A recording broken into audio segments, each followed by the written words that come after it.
welcome to our lesson for today. So, last time we continued with the story of Job, and we said that after all of these bad things had happened to Job, his friends came to see him. But when they saw him and they saw how terrible he looked, they were shocked. And instead of comforting him and being kind, they were unkind and they blamed him for everything, and they were rude and they didn't say nice things to him, and they didn't tell him things about God that were correct. So Job started questioning God, and he asked God all of these questions. So now let's see what happens next. So after all the 5 friends had spoken and everyone had spoken, there was now lightning in the sky, and there was a loud thunder, and there was heavy rain that was pouring. And then out of all the chaos, out of all the storm, God's voice was heard, and God spoke, and he told them, "You have asked me all kinds of questions. You've asked me everything. I've just been listening to you. And now, Job, you have to answer all the questions that I have for you." So God asked Job, "Where were you when I made the world? Were you there when the stars in the sky sang for joy at creation? Or were you there when I pushed back the ocean and told it to stop where I had chosen it would stop? Do you know where light comes from? Can you tell me how the birds can fly? Do you know where I keep all of my treasures of ice and snow? Answer me."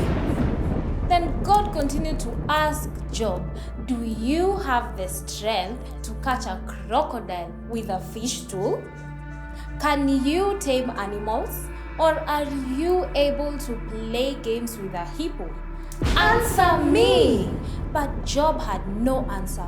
And for the longest time, he had lived obeying God and trusting God.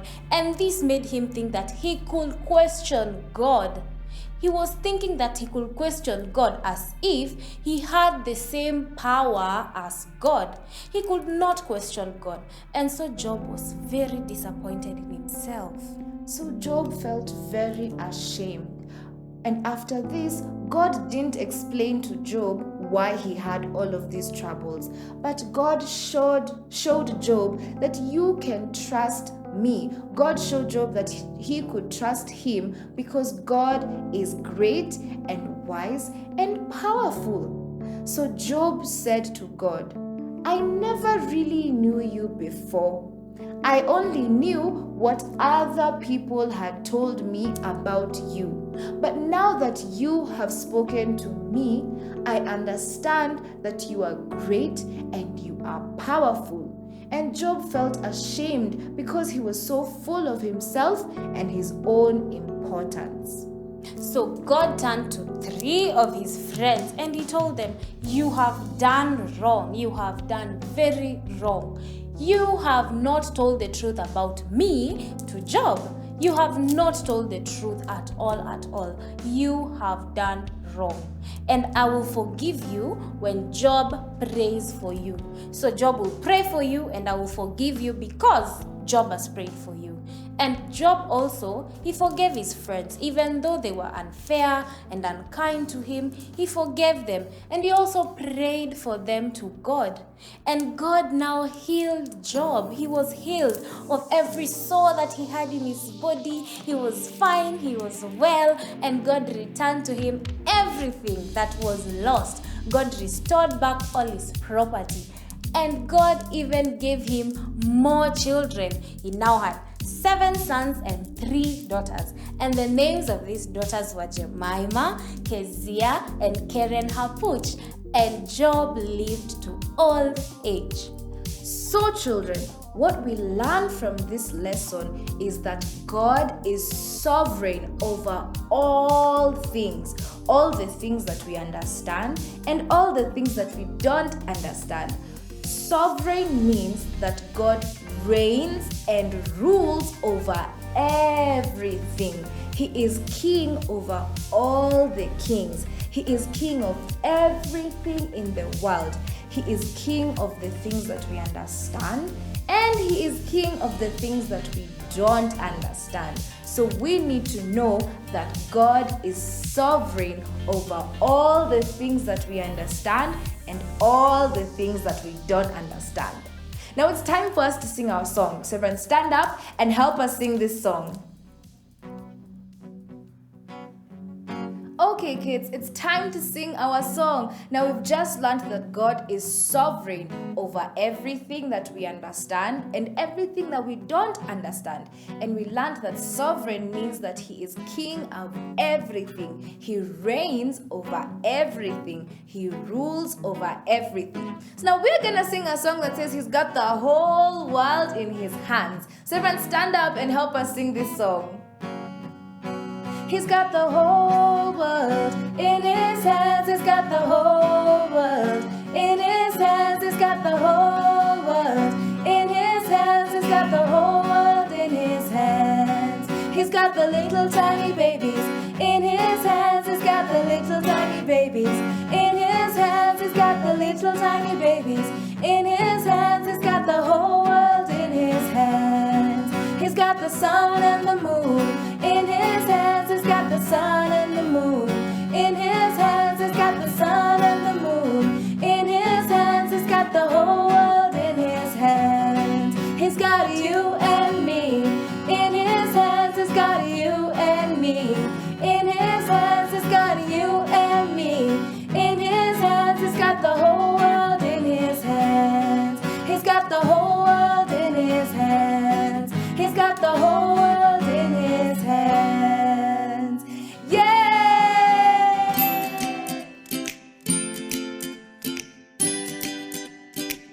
Okay, kids, it's time for our craft. Now we've just learned and we've just sung that God has the whole world in His hands. So to remember this lesson, we are going to make a craft that shows God holding the whole world in His hands. So what we have is we have a circular paper of manila paper that we drew continents on. So it shows the whole world. So we're going to color this in. And then we have hands. We made hands. So we're going to stick all of these pieces together to make it look like God has the whole world in His hands. First thing we're going to do is we're going to draw our hands and make sure we can all see that they are hands.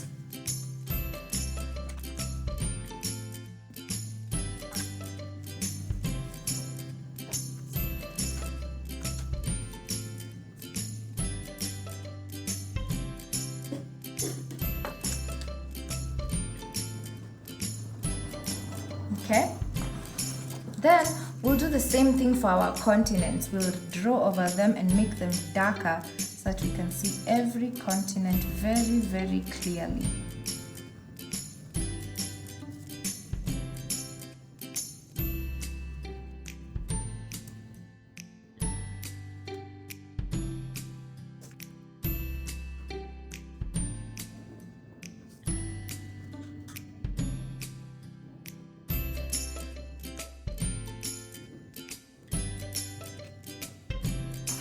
Okay, now we're going to stick all of these pieces down. Our hands and our continent, we're going to take glue and stick them down to our first paper.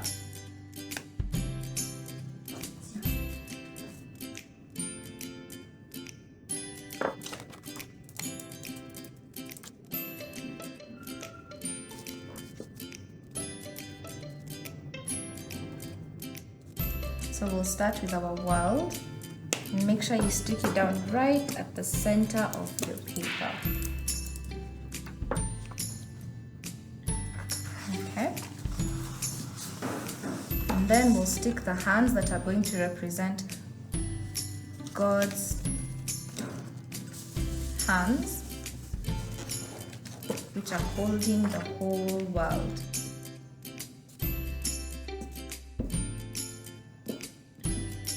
Start with the first one, put it on one side,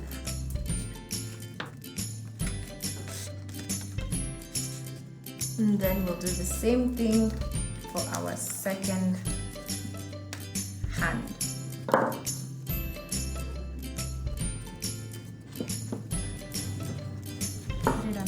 other side. So now God has the whole world in his hands.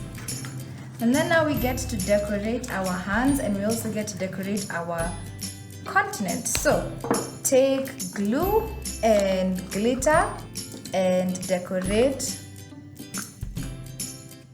your hands and decorate your continents.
Okay, now the last thing we need to do is the most important thing that we need to do.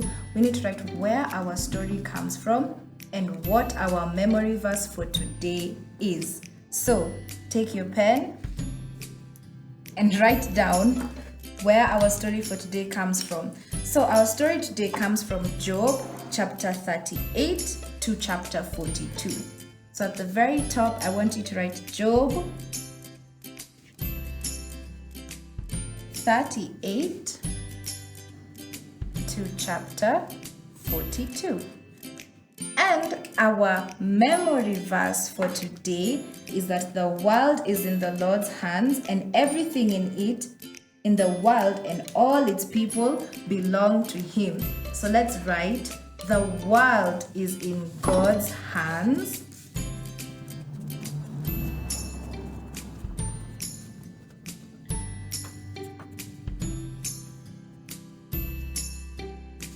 and everything in the world and all its people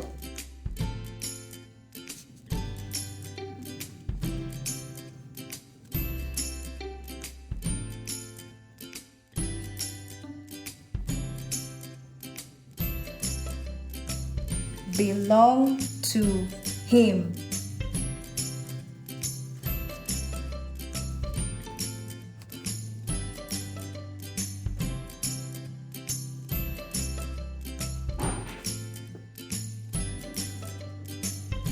And this verse comes from Psalms chapter 24, verse 9.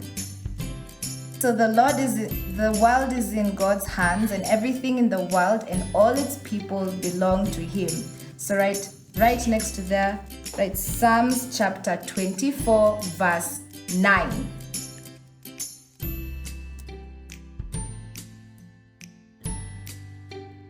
Okay, and there we go.